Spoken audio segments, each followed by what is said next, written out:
నేను తహసీల్దార్ నాతోరంగా ఇన్ఛార్జ్గా పనిచేస్తున్నాను. ప్రజెంట్ పాయకరపేట తహసీల్దార్ని. మరి ఈరోజు మండల లెవెల్ కోఆర్డినేషన్ కమిటీ మీటింగ్ సందర్భంగా ఈవేళ 6వ తారీఖున కూడా ఇక్కడ మీటింగ్ పెట్టి ఒక 2 కేసులను ఇక్కడ నోటీసులు ఇవ్వడం జరిగింది. ఇందులో భాగంగా ఒక కేసు వాళ్ళు అటెండ్ అయ్యారు పాక్షికంగానే. వాళ్ళు కూడా విచారణ చేసి రికార్డులు పరిశీలించడం జరుగుతుంది. మొత్తం ఈ నాతోరం మండలంలో 41 కేసులు మొత్తం మీద ఇప్పుడు వరకు తీసుకున్నాము. అందులో 22 కేసులు బోత్ పార్టీస్ తాలూకా వివరణలు తీసుకున్న తర్వాత న్యాయం చేయడం జరిగింది. ఓ 15 కేసులు ఏంటంటే కోర్టు కేసుల వల్ల ఇతర కారణాల వల్ల చేయడానికి వీలు పడదని కమిటీ తీర్మానం చేసింది.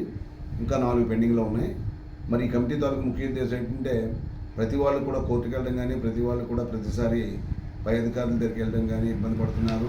వాళ్ళకి ఫైనాన్షియల్ కూడా చాలా ఇబ్బంది పడతారు, దూరంగా ఉంటున్నారు. కానీ ఇక్కడ ముఖ్యంగా ఈ ఎమ్మెల్సీ కమిటీలో కమిటీ మెంబర్లుగా తహసీల్దార్ ఉంటారు, లోకల్లో ఉన్న ఎంపీడీఓ గారు ఉంటారు, సబ్ ఇన్స్పెక్టర్ ఆఫ్ పోలీస్ వారు కూడా ఉంటారు, మండల్ స్పెషల్ ఆఫీసర్ కూడా ప్రతి మండలానికి కూడా ఈరోజు కంపల్సరీగా వచ్చి హాజరవడం జరుగుతుంది.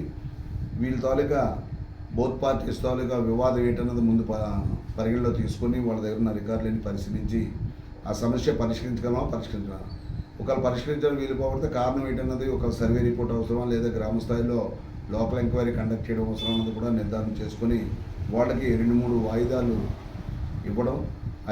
ఇచ్చిన తర్వాత లోకల్లో కూడా పూర్తిగా రెవెన్యూ ఇన్స్పెక్టరు అదేవిధంగా సంబంధిత గ్రామ రెవెన్యూ అధికారి కూడా గ్రామంలోకి వెళ్ళి క్షుణ్ణంగా పరిశీలించి ఆ యొక్క సమస్యను పరిష్కరించడం వీలుపడే విధంగా సాధ్యమట్టుగా 100% కృషి చేయడం జరుగుతుంది.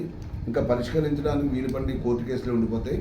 ఆ కోర్టు కేసులు తేలిన తర్వాత ఆ సమస్య పరిష్కరించబడిన వాళ్ళకి 3 కమిటీ తీర్మానం తీసిన తర్వాత వాళ్ళకి సరైన సమాధానం జరుగుతుంది. ఇంకా పెండింగ్ ఉన్న 4 కేసులు కూడా త్వరితగతిన పూర్తి చేస్తాము.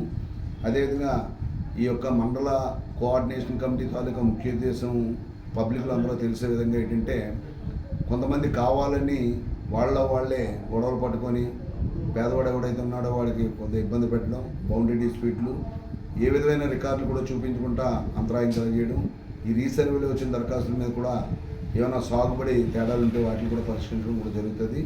ఇక్కడ సాధ్యమటుకు ఏంటంటే అందరూ కూడా ఈ రోజంతా ఇదే పని మీద ఉండడం కూడా జరుగుతూ ఉంటుంది.